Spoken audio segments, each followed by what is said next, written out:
Hello there. Welcome back to another episode of Star Wars in the Galaxy, watching all the Star Wars we can get our hands on. I'm Eli. I'm Jacob. And today we are back with episode 8. Wow, it's already 8. I was gearing up to my mind to say 7. It's 8. Episode 8 of season 20 of Star Wars in the Galaxy. We got a banger of an episode today. We got a banger of an episode. There's no other way to say it. We got a banger of an episode with some banger Star Wars news this week. Not that I want to, like, my whole thing with IAG, and one of the things is to distinguish ourselves completely from a news show, because, you know, there are tons of other ones out there, so I don't want to focus too much on it or anything like that. So we are focusing, but seeing as the news this week in Star Wars, we're plumbing the depths of Star Wars history. Yeah, but seeing as the news is related, aka we're recording this the day after the season 2 trailer for Andor, A Star Wars Story released, seems pretty timely, as well as, you know, everything we're going through in this country as well. Back to what we were going to talk about today, 8th episode of Andor. 8th episode of Andor, Narkina 5, named after the planet where most of this episode goes down, although it is a bit more split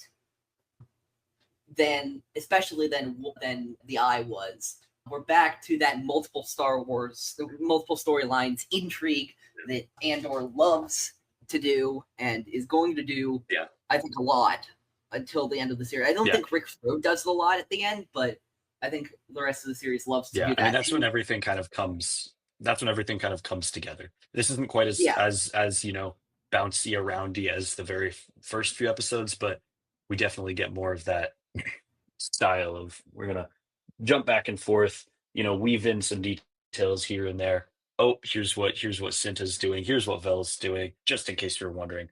You know, that sort of we're back to that sort of style, but it does feel more focused overall. Yeah. So Jacob, good luck to you when you're summarizing of this, but I recommend, like, just because of consistency and stuff, I'm gonna go like kind of arc by arc. Yeah, stuff like, I'd say, like, I don't know. I think of Cassian as the A plot, Mon as the B plot, and then you letter the other ones as much as what you want. But now it's different because we have what Luthen's doing, and now as we'll see, what Cinta and Vel are doing is intersecting with what's happening on Ferrix, because now they're on Ferrix. And all these things are happening in their own ways, and Syril and Dedra, and now Dedra's on Ferrix. Yeah, tons of. Everything is starting to converge. That's the feeling that this episode conveys. As we you know, you kind of get a sense watching it how everything as the great fits Patrick together Warburton already. Said in the immortal film The Emperor's New Groove. Oh yeah, it's all come together now. I didn't know you were gonna pull that one out. How did I just knew. Gronk here. Anyways, let's get down to brass tacks. Yeah. So, to summarize Narkina 5, we open with Cassian Andor on, oh gosh, you might have to edit this out to help me out with the planet name, but the previous planet, I'm blanking on it, where he got arrested. Oh, Niamos. We open with him getting processed on Niamos in the prison complex and he gets assigned and taken to Narkina 5. So he gets packed up into an Imperial vessel and off he goes. So Cassian gets taken to Narkina 5 and put in the prison there, where he gets taken around by the guards and introduced to the Narkina 5 prison complex, which is essentially a massive factory where all the prisoners are used as laborers, making these strange mechanical parts that we'll come back to later. Now, the guards walk around with these big boots, and we soon learn that is because all of the floors, and the prisoners have to be barefoot. Because all of the floors are a highly conductive metal that that the guards can electrify, and the prison can electrify whenever they want to stun, electrocute, and even kill prisoners, and that is how they retain control over the prisoners on Narkina 5. It is absolutely terrifying, and the prison guard actually shocks Cassian and his group of incoming inmates just to show them what it's like, to make sure that they understand and obey, in a very cruel and sadistic move. So Cassian gets put into his compartment, his floor, his little group. Essentially, all of these different tables of 7 people are working on the same mechanical pieces in the manufacturing process, and they are essentially all competing against the other groups within their floor, and then they're competing against all the other floors to see who can make the most, and the floors and the groups that make the most get rewarded, and those that make the least get punished by being electrocuted. So Cassian gets settled in there and starts working, and he's absolutely terrified. But a month passes. By the end, a month passes, and we see that he is starting to fit in, starting to get the hang of it.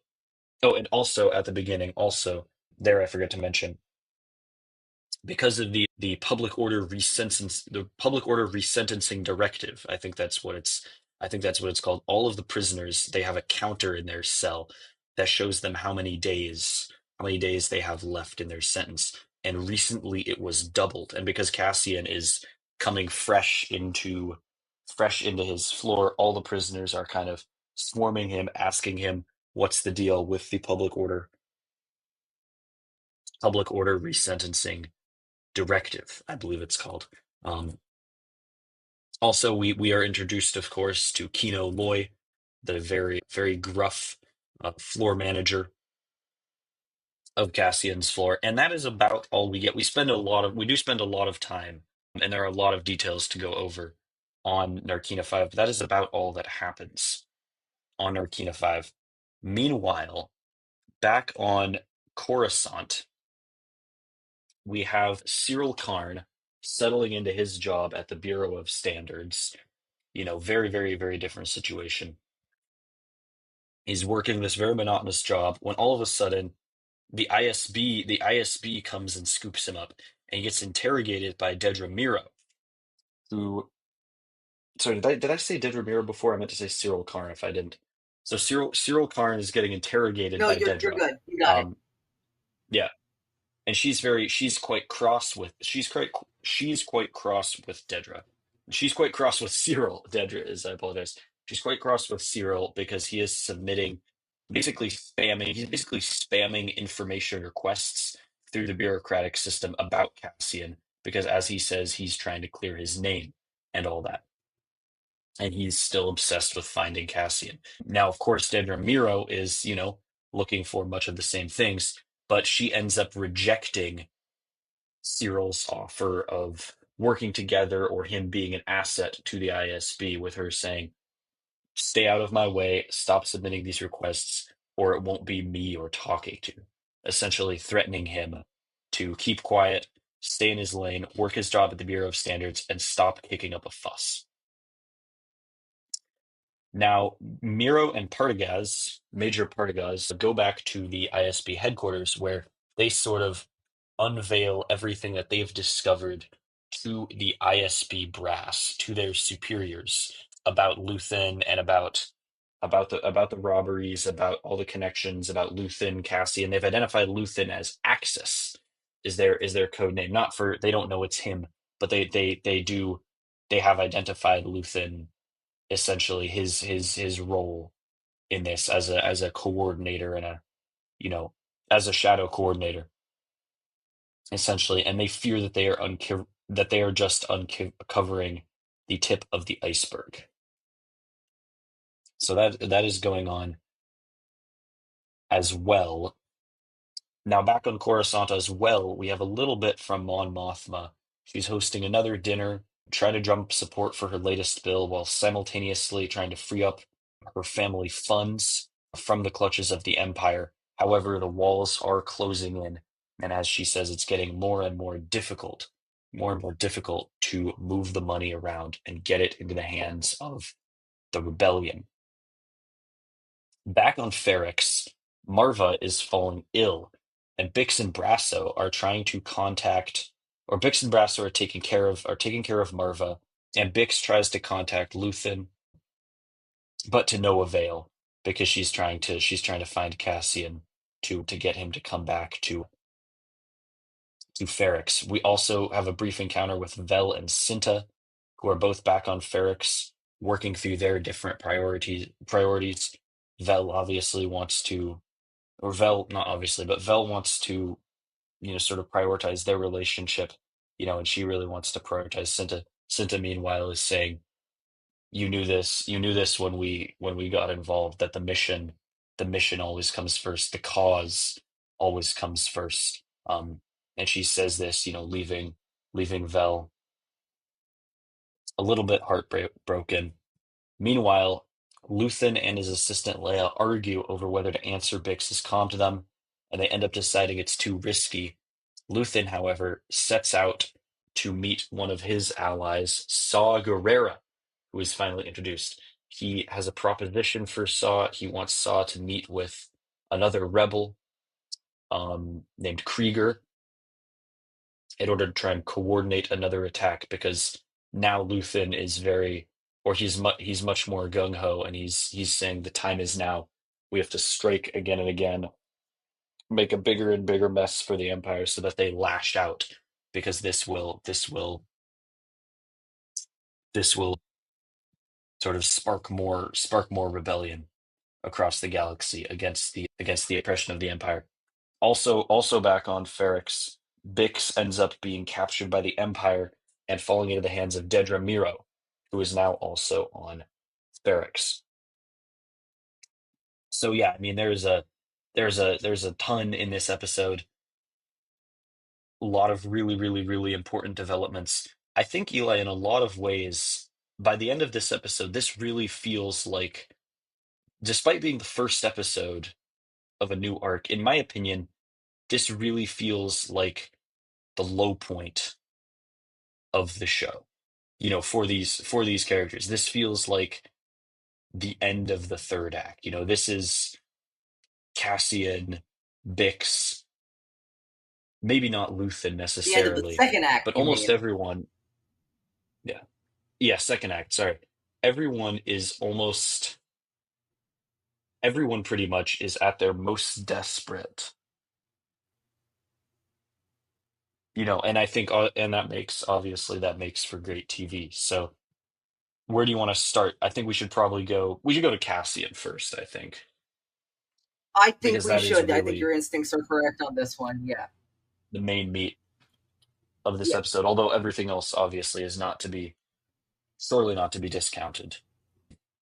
But yeah, I mean, just to kick it off, the opening scene, Yeah. we open with these long, lingering, very, very, very, very close up, long, lingering shots of the prisoners, kind of heads down, terrified, just waiting, as they're being quote unquote processed through this facility. And then we finally sort of Which I forgot was the in this we sort episode. of pull out. Yeah, but I mean, I just love the way it keeps us on these close-up shots. Everything feels so boxed in and claustrophobic. It really, really just conveys the sort of surreal state that Cassian is in, where he's just wondering, how can this be happening to me? One moment I'm walking on the beach, and then a security droid snatches me by my neck, and all of a sudden I've got 6 years in prison for you know apparently talking back to a stormtrooper. And then I think, not to jump around too much, but just in terms of this first opening sequence, I think the contrast between this, extremely, chaotic, fearful environment, with the stormtroopers or the shore troopers, the officers just randomly grabbing, throwing around, roughing up the prisoners, yelling at them, go here, go there, especially especially chilling for me was the shot of all the shoes coming off, because we know historically, what that's usually associated with.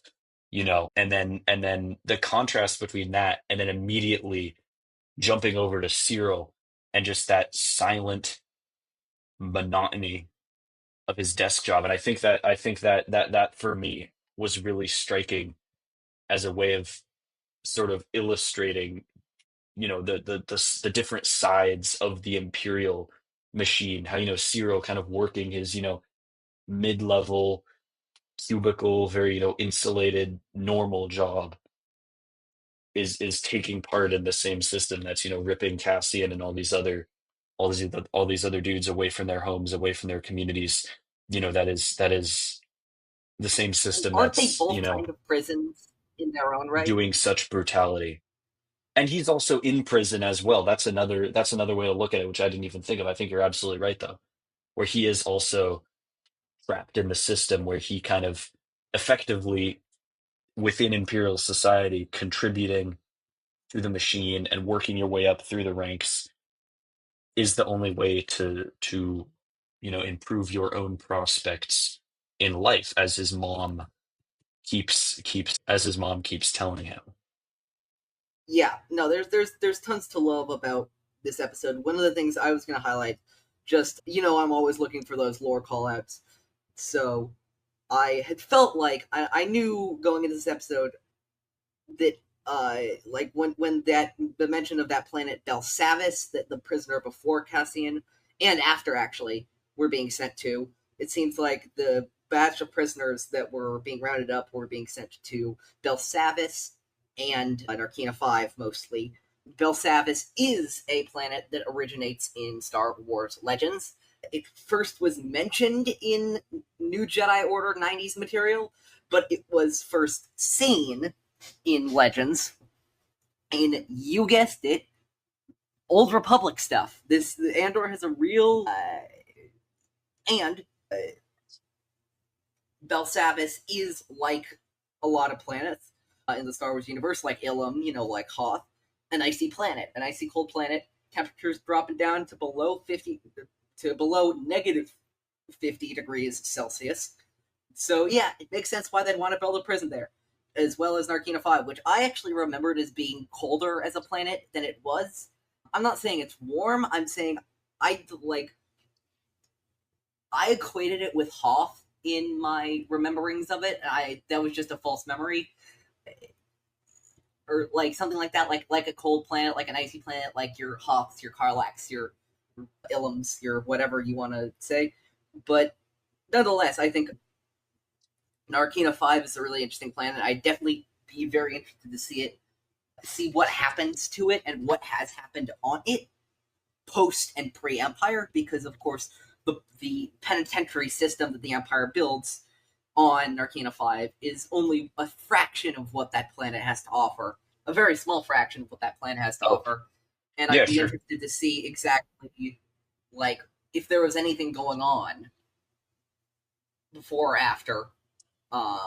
Did the New Republic peep the prison facilities? What did they use it for? If they did, like how is that? How is that planet evolving and changing?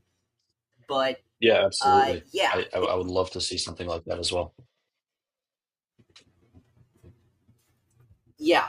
No, there's just a lot of great stuff. Like the I said in my notes, and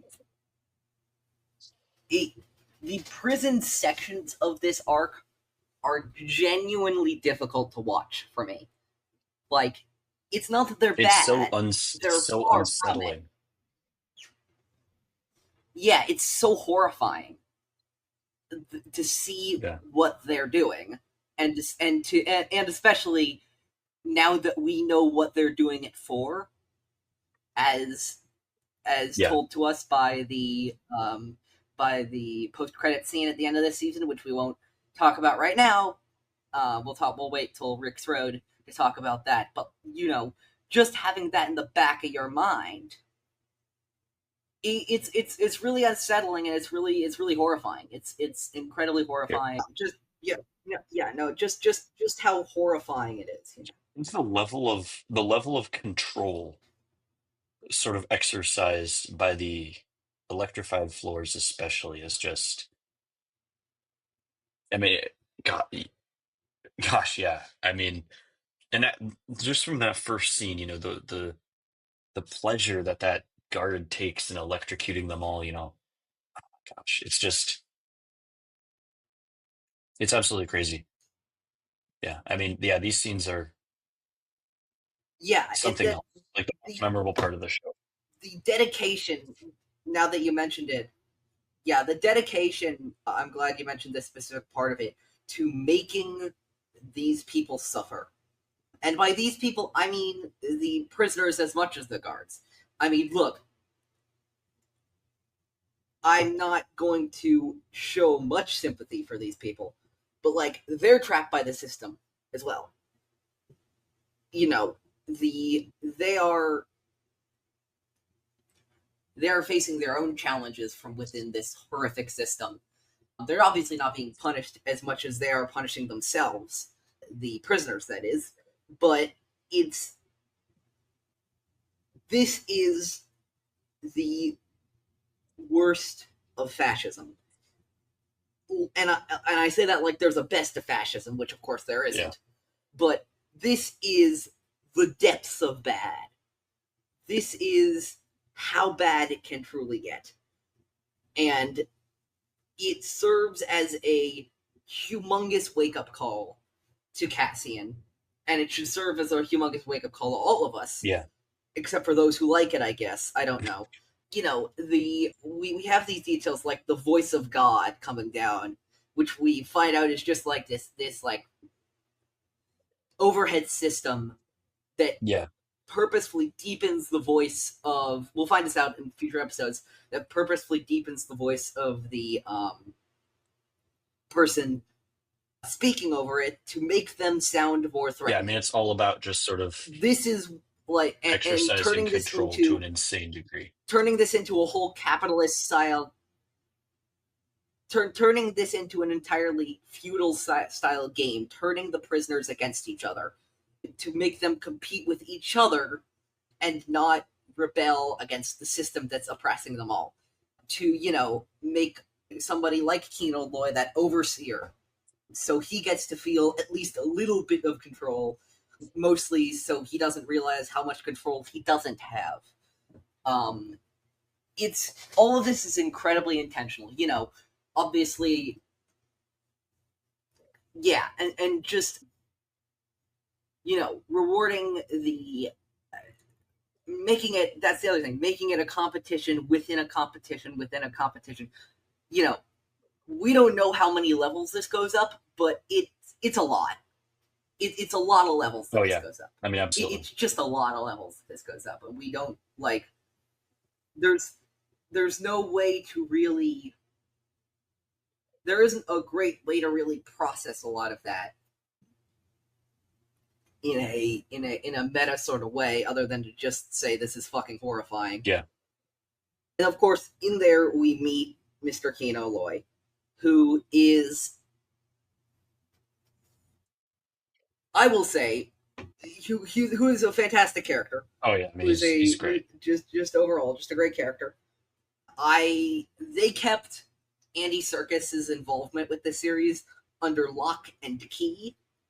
Nobody knew about it beforehand, and people knew quite a bit about this show beforehand because of how leak culture works, unfortunately, and a lot of that bullshit. But yeah, they managed to keep Serkis under lock and key. And one of the things that this arc does is remind a lot of us, because Andy Serkis has become known as the mocap guy in Hollywood. Yeah. He is, that's what he's become known for. The guy you put under mocap to do stuff with Caesar, with Gollum, with Snoke, obviously. Yeah. We forget about how good of an actor he is. Oh. I mean, was there ever any without doubt? all of that? And look, this is not. I've seen a lot of people in. Yeah. But seeing him constantly in mocap, you do forget. Yeah. The thing that I was going to highlight was, forget what do you call it? The thing I was going to highlight was this, and this is not to bash Snoke, and we'll get to Snoke, in 2055, if the show is still around by then.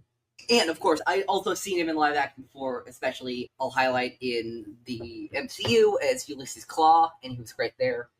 But this is such a great role for Serkis to really really demand our attention, and he does. He does demand our attention, and I love those. You know, as brutal as it is, this has become a thing among Star Wars fans. You know, when you tell a Star Wars fan to go on program, they know what to do. That mantra, man, like it just becomes so kind of horrifyingly repetitive already in this first episode. Like it's kind of an amazing device as a storytelling device. It's kind of like the anti-smile from the previous. Yeah, it's kind of like the anti-smile from the previous episode, because it is that same way, in that same way repetitive, but it is not. It is not a slight. It's not a sleight of hand. It's not a hey, look over here at this cool thing I'm doing to get those bitches. It's a do this or you will be punished severely. You will obey. You will surrender to the control that we have. Yeah, and that is truly terrifying. You know that, I know at the last celebration, especially there were like a bunch of people dressed up in those prisoner fatigues, those now iconic white prisoner fatigues from Narkina 5. Yeah. These are like, that's something I think is so incredible about this arc specifically, is the production design of this arc specifically, I think is phenomenal. I'm not saying the production design of the rest of Andor is bad, but this really does stick out to me in terms of production design for Andor. It all feels so tactile and real, and that just makes it all the more frightening. That just makes it all the more terrifying. Yeah, absolutely. That line from Kino in here, losing hope, your mind, keep it to yourself. Yeah. You know, they don't have time for any of this feelings shit. Yeah. Even though the psychological torture of the prison is in many ways the point. Yeah.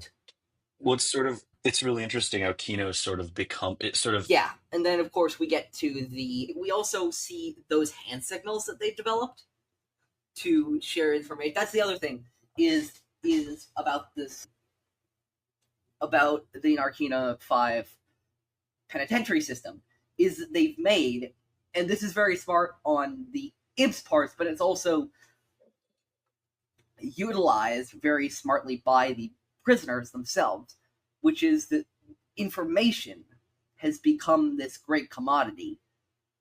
So they have developed ways to share that information under Imperial noses. You know, nobody cares about the freaking hand signals they're doing, so they can use it to spread information that they might not have gotten otherwise. This we're starting to see in these very specific, specialized ways, even in the darkest and most restrictive Imperial penitentiaries, ways that these people are resisting, ways that these people are fighting back. Yeah.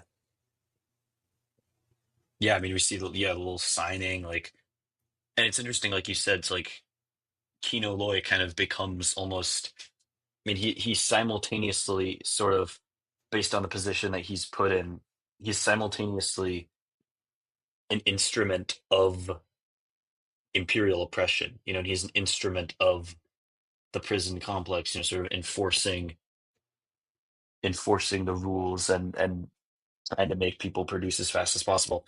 But he's simultaneously also sort of a buffer, and on some levels he is looking out for his people, you know. And that's really, yeah, you know, it's tricky to it's like it's I mean, I think that sort of ambivalence is very, that's why I love Andor, you know. You know, there are all these like things that, what was I gonna say? There are all these things that like little pieces of advice Cassian is slowly given around the prison. There's that one. I don't remember exactly who says this line. It's one of the other prisoners. Maybe it's Melshi. I don't know. Don't ever look at the number. Double, triple, it doesn't matter. You're healed. You're here till they don't want you. Yeah. And that's the thing.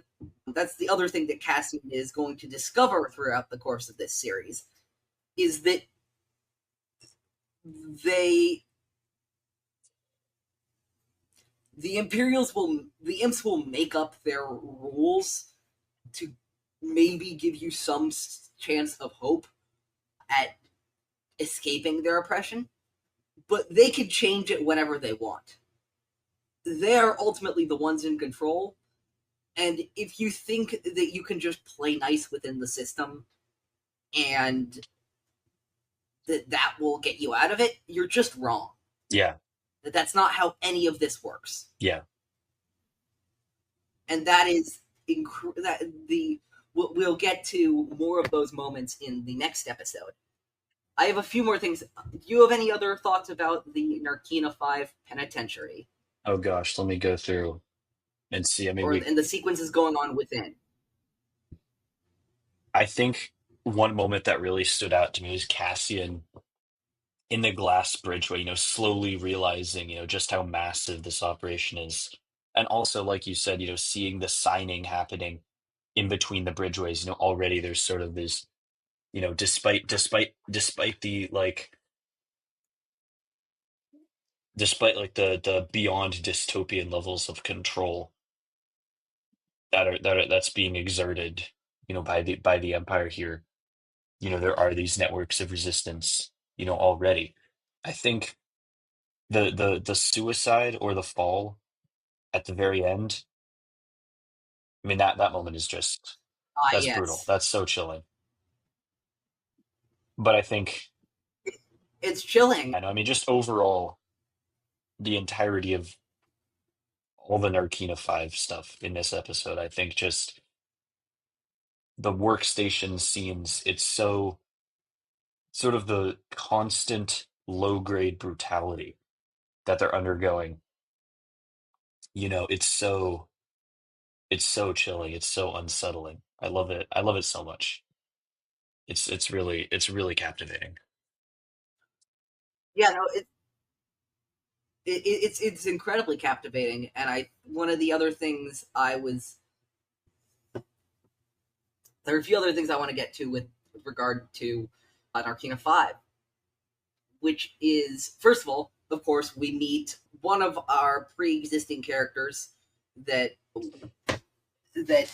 will eventually become a major part in Rogue One, another one, which is Bruce Scott Melshi, one of Cassian's fellow prisoners, who, we've seen in the trailers for season 2 of Andor, and we know, and of course we've seen him in Rogue One on the squad as somebody who will be Cassian's most trusted lieutenant on Scarif.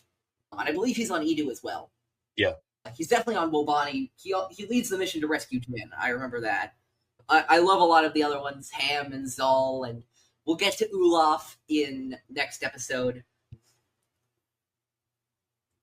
One of the things I think is a little bit weird about this arc is that the prisoners are all white human males. I think that's a little weird.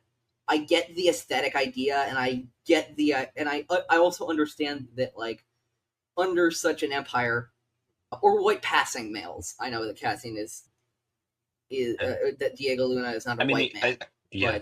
but light skinned men. Yeah. I think maybe the implication, but if it does make you think about the implication, because I mean, I think you were getting there as about within, yeah. I think, as far as I know, within Star Wars, I've never encountered any mention of, you know, any sort of concept that they have any sort of concept of race, the way that our society has, created that, biological fiction, yet by now, a social reality. So I don't know about that. I'm not sure exactly what to make of that. Maybe that is, just just the way it is with the actors that they chose. I'm not entirely sure, but I wonder if the implication or the way that we can sort of rationalize it is by saying, maybe we know the Empire is incredibly racist, or rather incredibly anti-non-human. Like they're very, very, very discriminatory and hateful against other species. That is well established within Star Wars, that the Empire is sort of founded on humans are the best, humans should rule the galaxy, or that's part of it. Maybe they're sort of separating out prison complexes by human, non-human. You know, that's sort of where my mind went when you Yeah, raised there is a that question. yeah, and that is a similar idea as to what what I came to, is that if this is how the white human males are treated, imagine how the alien males are treated, the alien females, the alien non-binary folks, whatever it is. Like if this is how they treat what is thought of in our society as like the highest socio social class, imagine how they treat the low, like that, and they treat these guys horribly, and that's probably considered the best, and that's horrifying. That's even more horrifying as an implication. But it just felt a little like it just felt a little strange from a series that it felt a little strange from a series that normally values diversity in its casting way more, even among, all the other settings. We'll see, like, there's an Abednego at Mon's party, and, there are tons of great roles for people of color in the show, and women in the show, and all that kind of stuff. It just felt a little jarring this time around to notice that. Interesting. But yeah. See, is there anything else I have for one of the things I really appreciate about the because I think this arc especially, even when it comes to Andor, is very well written, and I'm very excited that Beau Willimon, who did write this arc, is returning to Star Wars because he is co-writing James Mangold's Dawn of the Jedi film along with Mangold himself, and I think he not only wrote a really great story, but also just really great dialogue in these 3 episodes, and so that makes me extremely encouraged about. I will admit, the Star Wars film that's been officially announced by Disney that I'm most skeptical about right now, which is not a knock on Mangold or anything like that. I've seen other films of his, obviously Dial of Destiny and his 2 Wolverine films, the first one of which was very good, and the second one of which was an all-timer. But the other 2 just appealed to me a little bit more, I guess, in terms of content. But what's I going to say? But yeah, no, I'm very excited that Beau Willimon is going to be returning to Star Wars because of how well he did this arc right over here. Where do you want to go next? Gosh, if you don't have anything else about the nothing else. Nothing this. else about the Narkina 5 stuff. I mean, we sort of get Daedra at the beginning and then a little bit of Daedra at the very end. Why don't we kind of go to Syril and Daedra and get that out of the way?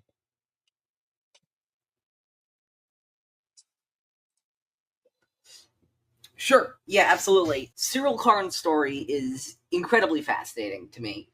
I've paid a lot more attention, I think, this rewatch to Mr. Karn's perspective.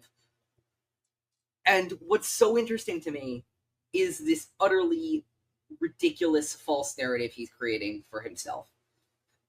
Because I really am convinced that more than most villains more than most villains in Star Wars, and that's saying a lot because these are Star Wars villains we're talking about, but more than most of them, even, I believe that Syril Karn believes that this is his story.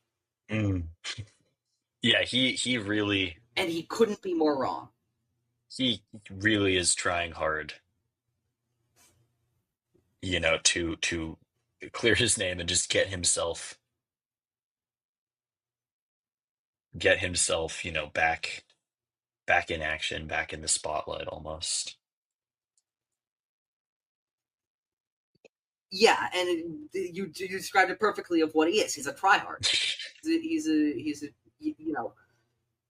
that's what he is. And like, again, so much of this episode I think is so disturbing for me because it makes Syril Karn like more of that sort of like leaning into that incel stereotype. I mean, he's kind of a fanatic. The way, especially yeah, specifically I'm thinking of the way he treats Dedra, who is somebody who is incredibly more accomplished than he is and way above rank. But it is a,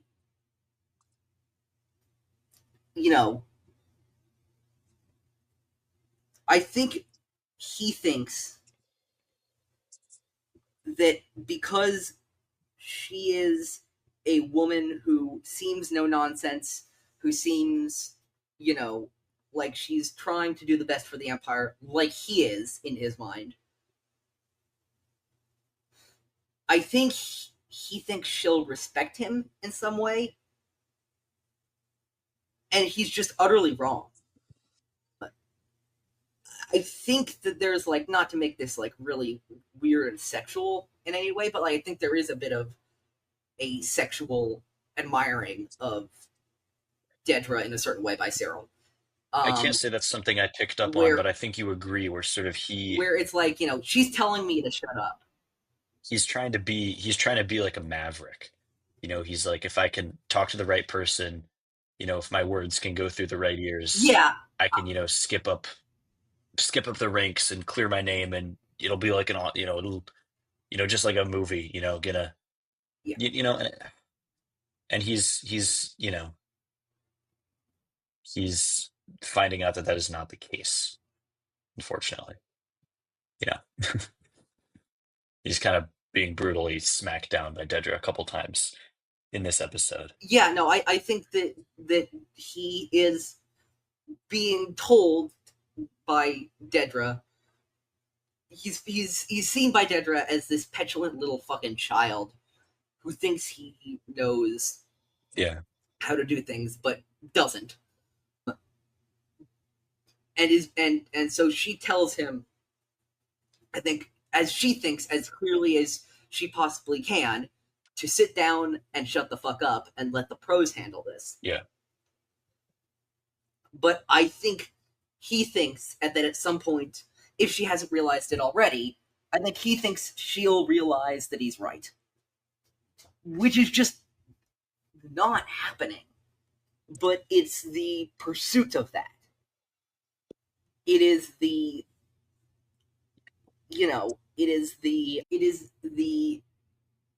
his like delusion that she will, take on the Empire with him, that she will back him in his craziest pursuits and exploits within the Empire. Like that, I think is a lot of a driving force for him throughout this last half of the season, especially because I think that's the other thing. I think Dedra's ultimate mistake in this, which is meeting with him, because I think she was genuinely just more interested in more information about what happened on Ferrix in pursuit of trying to prove this axis theory she has to her fellow supervisors. Yeah. But what Syril reads into that is, oh, somebody's finally taking me seriously, which is just not what's happening. But if you're Syril, I can see how you believe that. I mean, yeah, he's so focused and obsessed that he kind of, it's kind of like he just wants to he'll take any and all sort of positive signs or opportunities, because to him to him this is all there is, you know. So I think you're right in a way. Yeah, and I'll give credit to him in this one small way, which is not really credit. It's a very backhanded compliment. He knows Imperial language and attitudes extremely well. You know, the what he labels, and of course this is what I'm basically saying is he's very good at the wrong way of thinking. What do you mean by You that? know, there's that line where he says that there's a line where he says something like, I just broke part of this down, and the fact that Andor has a local cadre of accomplices on Ferrix. No, that's a community. That's his community looking out for him. Cassian, you know, we see in the first 2 episodes, is not incredibly well liked by his community. You know, he owes Nurchi money, he seems to have a problem with everybody, Yeah. and stuff like that. But when the chips are down, even though they'll resent him afterwards, other than Tim, who is Tim, Yeah. they're not going to give him up. They're not going to betray him because he's a part of the community. Yeah, And I think that is something that someone as so invested in the Imperial ideology as Syril can never understand. Yeah. Like all he sees is power and how to exercise it. He never, even from the very beginning, he never takes, even when he's, taking everything very seriously and being very cautious, he never correctly sort of assesses what's actually happening on Ferrix, when he's there. Like he sort of thinks, oh, it's all about us, they're coming after us, when in reality, sort of, he is the outside force in their community, and they're sort of responding in a protective mode, and he fails to understand that, which is why this all kind of happens to begin with. Exactly. It's a tale as old as time. You know, we've seen so many examples in all sorts of Star Wars, as we talked about before, of the Empire just blatantly not understanding the cultures that they are invading and, in some cases, colonizing to their downfall. You know, however you want to see this on Lothal, on Ferrix, on freaking Endor. You know, this goes back to 1983 in a lot of ways. This is the story of the Empire. How the details are different depending on the world, but the story is pretty similar regardless of world. And that is not to invalidate any of these single struggles. Absolutely not. It is just to show that the Empire consistently has this weakness, and that fascists consistently have this weakness. Yeah.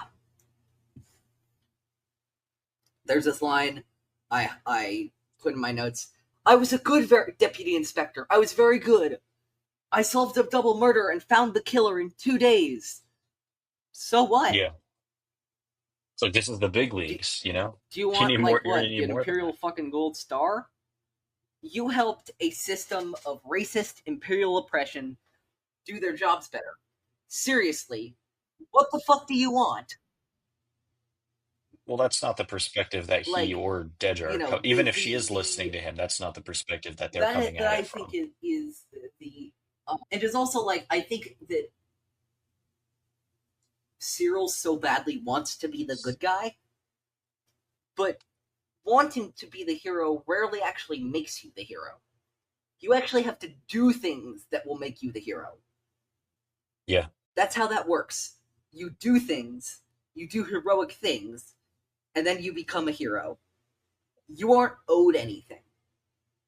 Not because of anything who your family is, not because of anything of your status in Imperial society. You are not owed anything. And that is another part of Syril's character in this series is that very entitlement mentality of I deserve this because I am this good and I am this smart. No, you earn things based on how well you do them. That's how this works. Yeah, I mean, yeah. That's kind of all I have for Syril in this episode. But I would say, Anything else for the Syril and Dedra subplot in this episode? I think that's all I've got. Although I will say, just I love the dialogue in these interrogation scenes. I think it's so taut, and and it's not an unstoppable. It's an unstoppable force meets a pretty movable object, to be honest. But regardless, it's so taut, and every word from each of these characters is so. They both have so much force and venom and grim conviction behind what they say that it's just so much fun. And the dialogue is just so damn well written that it's so much fun just to watch them do their little back and forth. It's really it really is quite a good time to watch, in my opinion. Absolutely. And yeah, want to go to Mothma? Yeah, let's do it. And Keeping Up with the Mothmas, Yeah. as I'm This week, I guess on calling Keeping it. Up with the I think I've Mothmas, called it that before. they drink worms. You want to go to Keeping Up with the Mothmas? Yeah. Keeping this week on Keeping Up with the Mothmas, they it's a continuation of the dinner party, or maybe just it's a different dinner party. I don't know exactly. I can't exactly tell, but it's some dinner party. Mon talks with this specific group of people of high imperial status about, among other things, gets into a political conversation about the PORD, and there are some lines here I want to highlight. First of all, one of them talks favorably about Sheevy Palps. Oh yeah. One of them talks very favorably again about the Emperor. Yeah. And he and advocates for him, saying he at least says what he means. That sounds familiar. Which doesn't sound like anybody I know. Yeah, that sounds familiar. I mean, which does not sound like anybody I know in power right it's now. It's all the like basic, like pro authoritarian, pro. It's all the basic arguments that get you down that pipeline of like, okay, first we're pro, just kind of crazy off the chain demagogue leader, then we're pro strongman. Pretty soon we're pro full on fascism, authoritarianism in whatever flavor. And it usually is all because of we're under threat somehow. That's a big part of it. We're under threat. And you see this, and of course, this is not limited. Yeah. This is not limited to America as well. There are other there are certain other authoritarian leaders. I'm thinking in countries all across the world, even right now, especially right now, because we're seeing a surge in right wing authoritarianism. But that is that was a very revealing moment, especially right now. But the other one I was thinking of, which is always stuck in my mind because it's just such a damn well written line, which is somebody asks Mon a hypothetical in this conversation: if you're doing nothing wrong, what is there to fear? I'm fearing your definition of wrong. Yeah. I mean, that's sort of the thing. It's always, law and order, law-abiding citizens have nothing to fear. Right. Until you start changing the law. And even so, this is not about who's right and wrong. This is about fundamental liberties, regardless of what the law is. Yeah. Yeah. And, obviously thinking about so many other things in our own society. I'm thinking specifically a lot about the criminalization of marijuana specifically, and how that, disproportionately affects black and brown people in this country and makes them unnecessarily in the quote unquote wrong. Yeah. I mean, it comes down to enforcement. Having anything to do with the LGBTQ plus community and the swings that the U.S. has made backwards and forwards also comes to mind. But, the complete double standards towards black and brown people, as well as the disabled by our policing and legal systems. You know, uh, there is all of this fear and all of this mistrust leads to things like dehumanization, and ultimately that's what ultimately goes all the way down. That's what I think is so effective about this episode specifically, is that these attitudes in society inevitably at the highest levels of society, like we're seeing at this dinner party, inevitably lead down to things like we're seeing in Narkina 5. Hey, if you got to Uh, speak your mind, speak but your mind. Andor is not necessarily Andor is not doing a lot of stuff. A lot of stuff in Andor that people think Andor is doing new is actually not new to Star Wars. It's just presented in a new way. These themes, what Andor is presenting to us, have been in Star Wars since the very beginning. They're just being used in ways that haven't necessarily been seen in Star I think Wars. it's thematically, But the themes have always been in it's Star Wars. thematically more, it's thematically much more clearly focused on, you know, democracy, community, fascism, authoritarianism, power, than a lot of recent. I think it's more clear how it's focused on that than many recent projects. Um, so I would agree with you that it's not. Yeah, but it doesn't mean it's not there. Yeah. It doesn't mean it's not there in other places. Moving on, I want to talk about the freaking Puritan ass Chandrillan tradition that we learn about here, which I think, which I don't have a lot to say other than, of course, in this episode we learned that Mon and Perrin got married at 15. I think I Yeah. mentioned this last episode. Didn't we know that already, or maybe it was because you mentioned it already? By the time of the TCW, they've already been married a decade, Yeah. which is fucking crazy. Man, no wonder they're tired of each other. They were like an arranged marriage at 15 is crazy. It's absolutely insane. And also just Perrin's just so clearly a shitty person. And like it's I'm the thought of we'll proceed to we'll proceed in the subplots of where Mon's headed in this season, but you remember how this season ends for Mon, right? Not for her, not for her in particular. I mean, I know she, gets pushed further down the path of. What about for her daughter? I know her daughter goes super. She goes super trad at a certain point in the season. I'm kind of surprised we haven't gotten there yet by So, my memory. It's been a while since I've watched Andor, though. have you gotten a chance to watch the Andor season 2 trailer? I have not had a very busy day, but maybe right after this, I'll sit down and watch it because Yeah, I no really am problem. very, very excited for that. all of the all of the scenes of Mon that we've seen are her at a very fancy and elaborate party. Mm. And people have been speculating as to what that party could be. And the popular theory, which I tend to gravitate towards,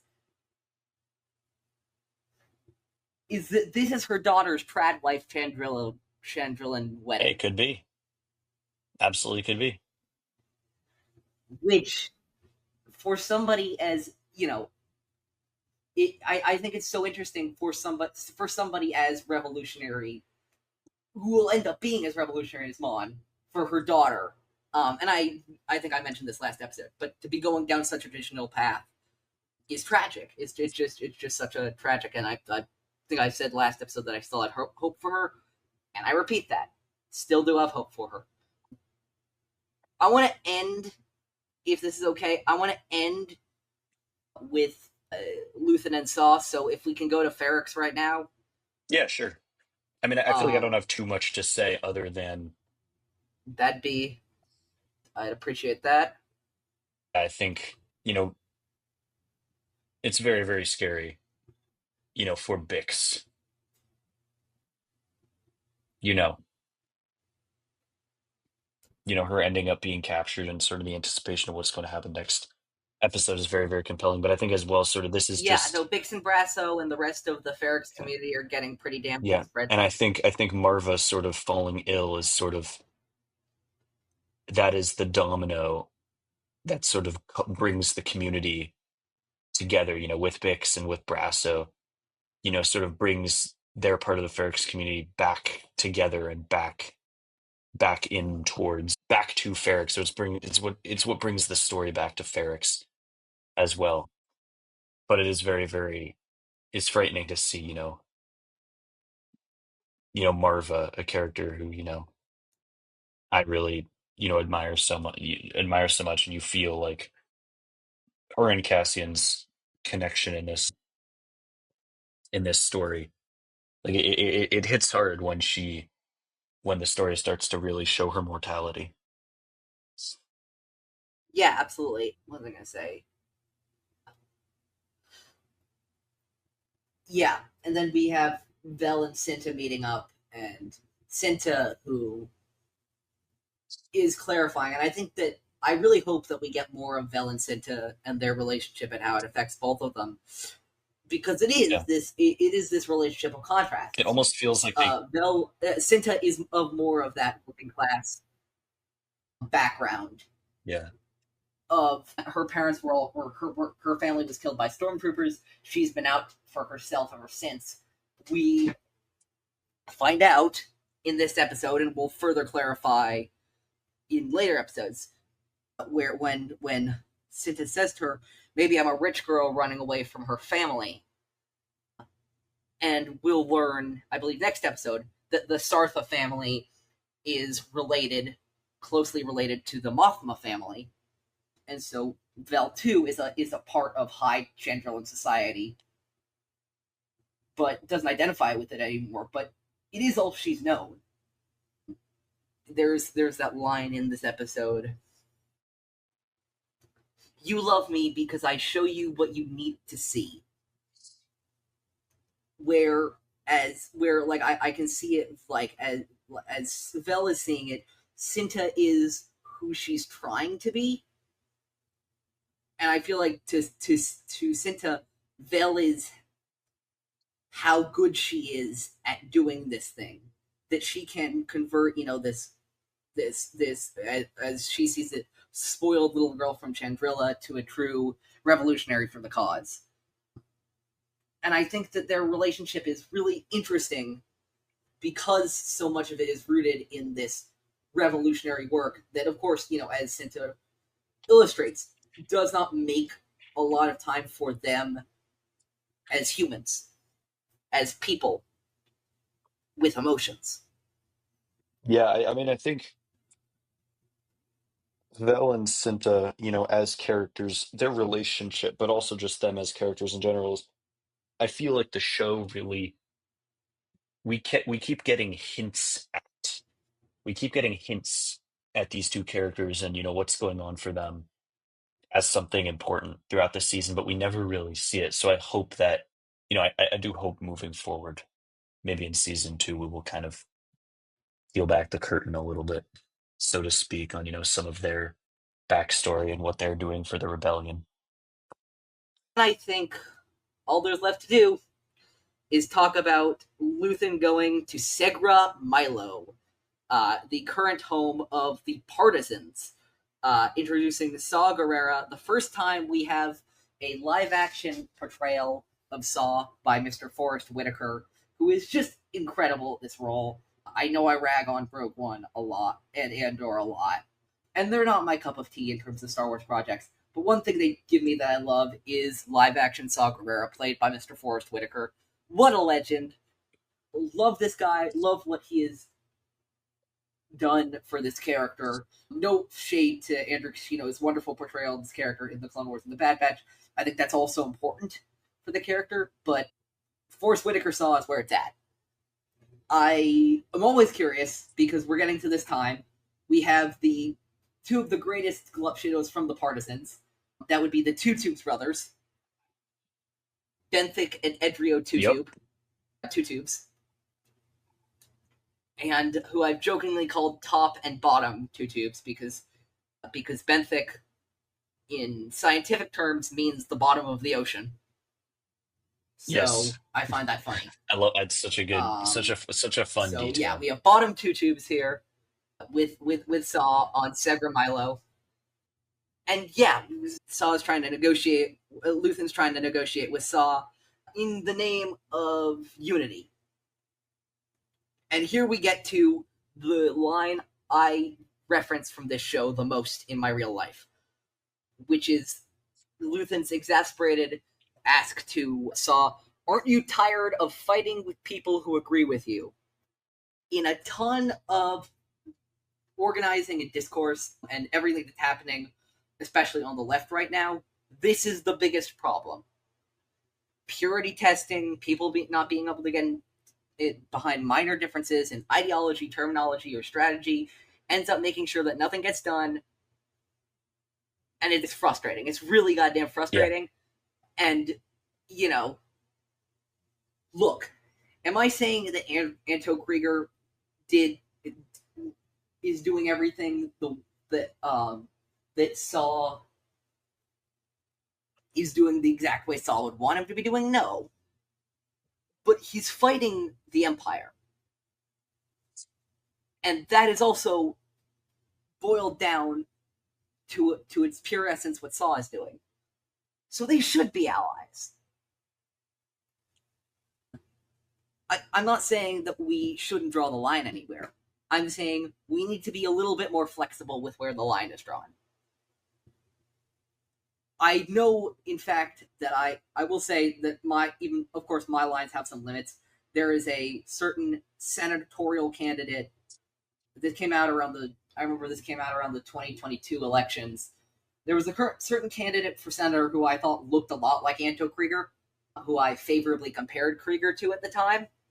I'm no longer comparing that person because that person turned out to be a piece of shit. So it does have limits, but this is all my way of saying I wish Saw had worked with Anto Krieger so we could have seen Anto Krieger, and I'm really fascinated by this Anto Krieger guy. Absolutely one of my glove shadows from this series. Yeah, I hope we get some, you know, was Saw right about Anto Krieger? Was he just being petty? You know, looks like we'll never know, but maybe we will. Ending with this conversation between Saw and Luthen, we then get what I think is some of the best written dialogue of this episode, which is just basically Saw ranting. And we've seen, now this is what I love, which is we're seeing how far he's fallen. Krieger's a separatist. Maya Pei's a neo-republican. The Gorman Front. The Partisan Alliance. Sectorists. Human cultists. Galaxy Partitionists. They're lost. All of them. Lost. Lost. And then, of course, he caps it all off by saying, I think probably my favorite line of this series, which is the infamous, "I am the only one with clarity of purpose," which I think is one of the major issues I have. I feel like that line explains it. I was going to say, is the major issue I have with Saw, which is that he refuses to listen to many others' perspectives. It's his way or the highway. I think that's what he represents in the show. He is like, obviously I also disagree with some of his tactics as well, because they put civilian life in harm's way, even while blowing up Imperial stuff, which is good. If you're interested in learning more about Saw's morality and what he does to fight the Empire, read Rebel Rising by Beth Revis, and reference the incident on Inusagi.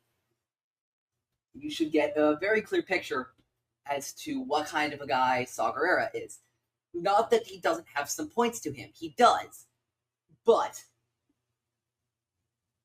there's also the idea that if you don't agree with him, he does not want to deal with you. Krieger and him could have worked together and carried this out and destroyed an Imperial station at Spellhouse.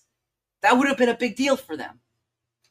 But due to Saw's stubbornness and immovability on this, they don't. And that is... I mean, I think exactly what you're talking about. That's sort of what he represents, is people who never want to compromise, over the smallest things, not looking at the overall goal. When he says that in your mind, as the audience, it's kind of it's like I said, it's a little exasperating, to be super invested in this show and then hear him say, I'm the only one with clarity of purpose. Dude, you don't think every other group is thinking the same exact thing? You don't think they're telling themselves the same thing? But I mean, that is who he is, and that's sort of the cautionary. He is that cautionary tale, of, a lot of people in this show sort of bend over backwards for the Empire and, forget their morals, or they don't have any. Saw kind of is almost too much the opposite. He's like, this is what I believe in. I cannot err from this even 1 inch. Yeah, absolutely. It is at once a fascinating look and also a scathing indictment of the man that is Saw Gerrera. Yeah, but I love this conversation between Luthen and Saw, and I think it's fantastic. As a point to end this episode, I think that's going to be it for this episode of Star Wars in the Galaxy. Next week, episode 9 of Andor, Nobody's Listening, followed by episode 10 the following week, which will be with good friend of the show, Alden Diaz from Octo Radio and Anytime with Ken and Alden. In the meantime, you can listen to us everywhere. Follow us mostly on BlueSky at inagalaxy.bsky.social, on Instagram at inagalaxypod. What am I going to say there? We do have some news about Epic Confrontations. We are recording our first Epic Confrontations event of 2025. By the time this episode comes out, we will be recording it in a few days, and it will be releasing sometime later in probably mid to late March. So we're very glad to have Epic Confrontations specifically come back with the Coaxium run. This is going to be such a fun event, and we've been planning it for frickin' ever, and I'm so excited about it.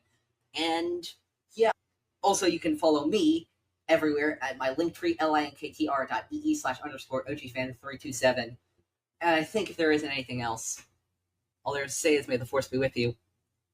Always. Always.